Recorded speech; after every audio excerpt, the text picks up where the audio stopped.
नमस्कार प्यारे विद्यार्थियों। कक्षा 12 के सभी विद्यार्थियों का आज के इस नए वीडियो में स्वागत है। आज के इस वीडियो में हम इतिहास के जो कक्षा 12 की प्रथम पाठ्य पुस्तक है भारतीय इतिहास के कुछ विषय भाग 1, उसमें हमारे जो बोर्ड परीक्षा अभी होनी है 18 मार्च को, उसमें जो 3 लेसन है ईंट मनके तथा अस्थियां हड़प्पा सभ्यता वाला और आगे के 2 पार्ट और जिनमें से ऑब्जेक्टिव क्वेश्चन आने हैं। तो आज हम यहाँ ऑब्जेक्टिव प्रश्नों का कुछ अभ्यास करेंगे। तो उम्मीद करता हूँ वीडियो आप लास्ट तक पूरा देखेंगे और अभी तक अगर आपने चैनल को सब्सक्राइब नहीं किया है तो चैनल को भी सब्सक्राइब करेंगे, क्योंकि आगे मैं जो और पुस्तकें हैं उनका भी ऑब्जेक्टिव प्रश्न डालूंगा और कुछ महत्वपूर्ण प्रश्न उत्तर है उनके बारे में भी चर्चा करेंगे। तो आइए शुरू करते हैं।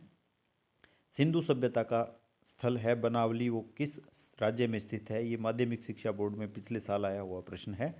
तो आप सभी को पता है कि बनावली है वो हरियाणा में स्थित है। अगला प्रश्न है सिंधु घाटी सभ्यता की सबसे विशिष्ट पुरावस्तु।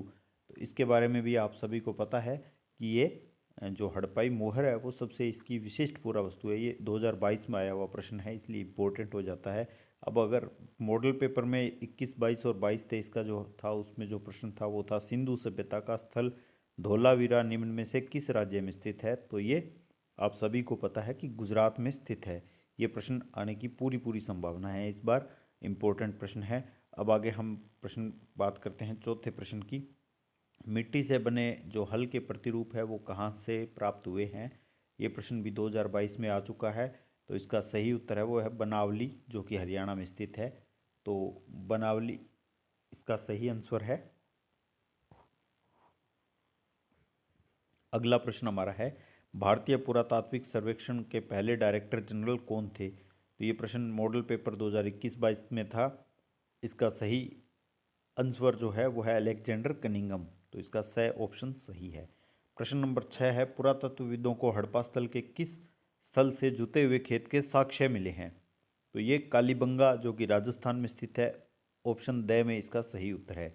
नेक्स्ट प्रश्न है थार रेगिस्तान से लगा हुआ पाकिस्तान का रेगिस्तानी क्षेत्र क्या कहलाता है? तो इसका सही उत्तर है चोलिस्तान कहलाता है, उत्तर से। प्रश्न 8 है भारतीय पुरातत्व का जनक किसे कहा जाता है? तो इसका सही उत्तर D Alexander Cunningham, D option सही है। हड़प्पा सभ्यता के अंतर्गत विशाल स्नानागार कहाँ स्थित है? तो ये इसका सही उत्तर है वो ऑप्शन ए मोहनजोदड़ो में है। मनके बनाने के लिए कौन सी बस्ती प्रसिद्ध थी?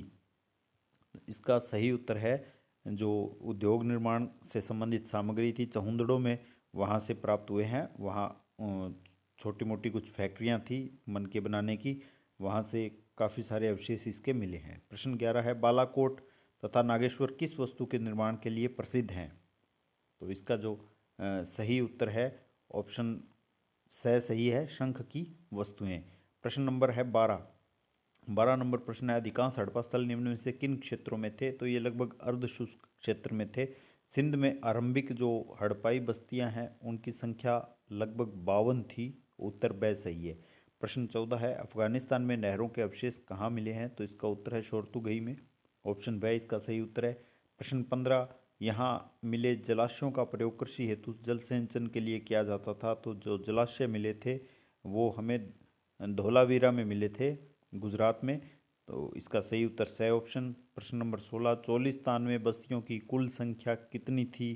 तो जो इसका सही उत्तर है वो है ऑप्शन ए 239 यानी 239। प्रश्न नंबर 17 है चहुंदड़ो बस्ती के निवासी किस व्यवसाय में संलग्न थे? तो इसका अभी पीछे उत्तर आ चुका है शिल्प उत्पादन में, क्योंकि यहाँ मनके बनाने के कारखाने मिले हैं। तो इसका उत्तर स है। प्रश्न 18 है तीसरी सहस्त्राब्दी ईसा पूर्व में मेसोपोटामिया के लेखों में मगान शब्द किसके लिए प्रयुक्त था? तो इसका सही उत्तर है जो वो ओमान है, ऑप्शन ए सही है। हड़प्पा सभ्यता में विनिमय बाटों को किस पत्थर से बनाया जाता था? तो चर्ट के होते थे, ऑप्शन स सही है। ये बात कक्षा में हो चुकी है। हड़प्पाई लिपि लिखी जाती थी, ये दाईं से बाईं ओर लिखी जाने वाली लिपि थी।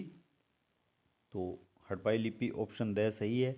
अर्ली इंडस सिविलाइजेशन के रचयिता, ये पुस्तक है इसके रचयिता है वो अर्नेस्ट मेके हैं, ऑप्शन ब इसका सही उत्तर है। हड़प्पा सभ्यता का स्थल लोथल किस राज्य में स्थित है? तो लोथल आप सभी को पता होना चाहिए गुजरात में है, तो ऑप्शन ए सही है। प्रश्न 23 है हड़प्पा स्थल से नहरों के कुछ अवशेष, ये पहले भी आ चुका है। शोरथुगई इसका सही उत्तर है। हड़प्पा सभ्यता का काल निर्धारण है वो आप सभी को पता होना चाहिए कि इसका जो काल निर्धारण है वो 2600 से 1900 ईसा पूर्व के बीच माना जाता है। नेक्स्ट जो प्रश्न है वो है मोहनजोदड़ो स्थित दुर्ग में कौन कौन सी संरचनाएं मिली है। तो ये सारी मोहनजोदड़ो से संबंधित सूचनाएं हैं। विशाल स्नानागार, माल गोदाम, विशाल आंगन, ये सब मोहनजोदड़ो से हमें प्राप्त हुई है। प्रश्न नेक्स्ट 26वां प्रश्न है मोहनजोदड़ो में उत्खननों का प्रारंभ कब किया गया था। तो इसका जो प्रारंभ किया गया था वो लगभग 1925 में किया गया था। एक ये प्रश्न है हड़प्पा स्थलों में किस जानवर की हड्डियां नहीं मिली है। तो इसका सही उत्तर अगर ये प्रश्न आ जाए तो घोड़ा है। हालांकि बाद में ये प्रश्न पहले से चला आ रहा है। इसमें सूरकोटड़ा में घोड़े के अवशेष प्राप्त हुए हैं। केवल एक सूरकोटड़ा के अलावा कहीं भी घोड़े के अवशेष नहीं प्राप्त हुए हैं। अब आइए आगे हम इसका जो अध्याय 2 है राजा, किसान और नगर, आरंभिक राज्य और अर्थव्यवस्थाएं, उससे संबंधित प्रश्न हम शुरू करते हैं। आइए इसका पहला प्रश्न है किस राज्य को प्राचीन काल में मगध कहा जाता था। तो आप सभी को पता होना चाहिए कि मगध था वो बिहार का प्राचीन नाम है। जहाँ पे वर्तमान में बिहार राज्य है वो मगध का क्षेत्र था। मौर्य साम्राज्य का संस्थापक, तो ऑप्शन ए इसका सही है। ये 2022 में आ चुके प्रश्न हैं। चंद्रगुप्त। प्रश्न नेक्स्ट है प्रभावती गुप्त किस वंश की प्रसिद्ध शासिका। तो ये वाकाटक वंश की प्रसिद्ध शासिका थी। ये भी आपको ध्यान होना चाहिए। 2022 में आया हुआ प्रश्न। हरिशेन निम्न में से किसके राज कवि थे। तो समुद्रगुप्त की जो प्रयाग प्रशस्ति है वो हरिशेन द्वारा लिखी गई है। समुद्रगुप्त के दरबारी कवि हरिशेन थे, तो याद होना चाहिए। हर्षचरित के लेखक हर्षचरित हैं वो हर्षवर्धन के ऊपर लिखी हुई पुस्तक है और बाणभट्ट उनके राजकवि के द्वारा लिखी हुई है। तो ऑप्शन बी इसका सही उत्तर है। प्रश्न 6 सुदर्शन सरोवर का जीर्णोद्धार निम्न में से किसने करवाया था। तो इसका जीर्णोद्धार, इसका ऑप्शन है रुद्रदामन ने इसका जीर्णोद्धार करवाया था। ब्राह्मी और खरोष्टी लिपियों को पढ़ने वाला आपको पता है जेम्स प्रिंसअप 1835-36 के आसपास इन्होंने इसमें सफलता प्राप्त की थी। बौद्ध और जैन धर्म के आरंभिक ग्रंथों में कितने महाजन पदों का उल्लेख है। तो इसमें 16 महाजन पद हम पढ़ चुके हैं। नेक्स्ट प्रश्न है अशोक के अधिकांश अभिलेख किस भाषा में हैं। तो जो इसका सही उत्तर है वो है प्राकृत भाषा में। इसके जो ज़्यादातर अभिलेख हैं वो प्राकृत भाषा में है। इसका ऑप्शन द सही है। नेक्स्ट प्रश्न है अर्थशास्त्र का रचयिता है वो है चाणक्य हैं। बाणभट्ट हैं वो किस शासक के राजकवि थे। अभी मैंने आपको बताया कि हर्षवर्धन के थे। इन्होंने हर्षचरित पुस्तक भी लिखी थी। अशोक के धम्म ने प्रचार के लिए किस अधिकारी की नियुक्ति की। तो ये ऑप्शन द धर्म महामात्र इसका सही उत्तर। नेक्स्ट प्रश्न है कौन से शासक अपने नाम के आगे देवपुत्र की उपाधि लगाते थे। तो ये हमें पता होना चाहिए कि कुषाण शासक थे वो देवपुत्र की उपाधि लगाते थे। प्रयाग प्रशस्ति की रचना हरिसेन ने की है, अभी बताया मैंने। ऑप्शन है सही है। अभिलेखों के अध्ययन को अभिलेख शास्त्र कहते हैं। सिक्कों के अध्ययन को जो यहाँ पे मुद्रा शास्त्र कहते हैं। और जो नेक्स्ट प्रश्न है निम्न में से सबसे महत्वपूर्ण जनपद था। तो मगध जनपद था वो सबसे महत्वपूर्ण था। नेक्स्ट प्रश्न है मगध की राजधानी। तो यहाँ पे इसका उत्तर है पाटलिपुत्र। द ऑप्शन मगध की राजधानी पाटलिपुत्र थी। ये समय समय पर बदलती रही लेकिन यहाँ पर जो ऑप्शन के हिसाब से पाटलिपुत्र सही उत्तर है। प्रश्न 18 है मौर्य साम्राज्य का सबसे महत्वपूर्ण राजनीतिक केंद्र कौन सा था। तो जो मौर्य साम्राज्य का सबसे महत्वपूर्ण जो जगह थी उसकी राजधानी थी पाटलिपुत्र, वही था। प्रश्न नंबर 19 है किस शासक को 20वीं शताब्दी के राष्ट्रपति नेताओं ने प्रेरणा का स्रोत। तो सम्राट अशोक, ऑप्शन ए। प्रश्न नंबर 20 है आरंभिक भारत का सबसे प्रसिद्ध विधि ग्रंथ। तो इसका सही उत्तर है ऑप्शन बी मनुस्मृति।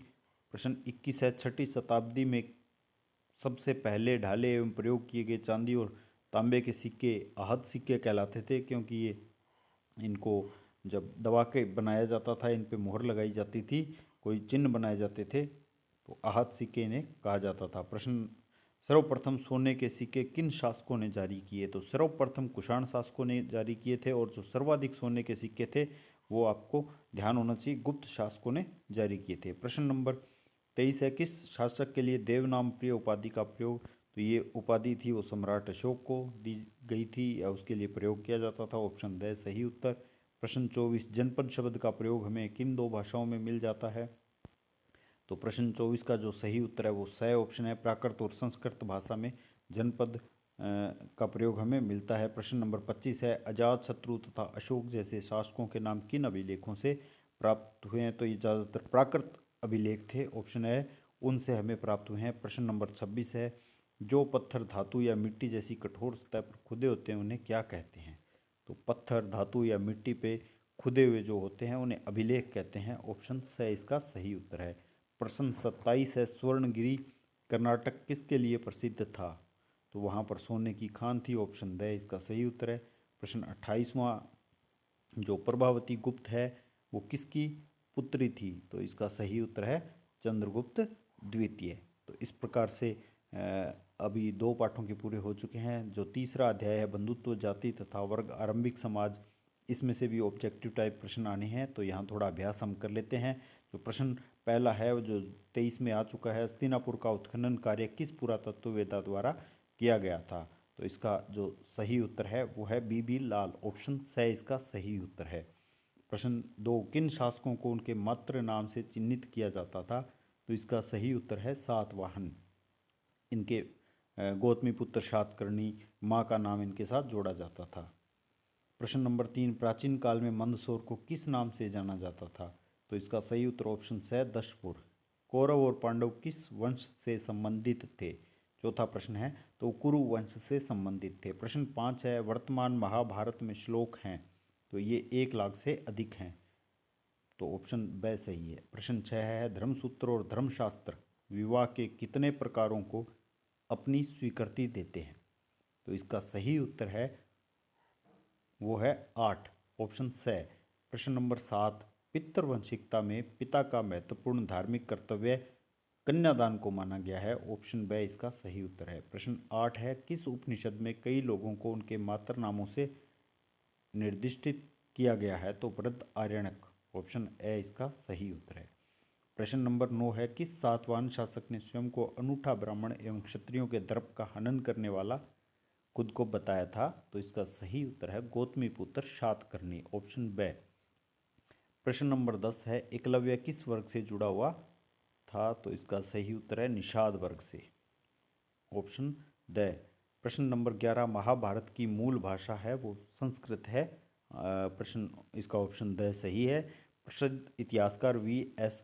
सूक्तांकर एक प्रसिद्ध विद्वान कौन सी भाषा के थे? संस्कृत भाषा के एक प्रसिद्ध विद्वान थे। ये बहुत इंपॉर्टेंट प्रश्न है, उम्मीद है इस साल परीक्षा में आएगा।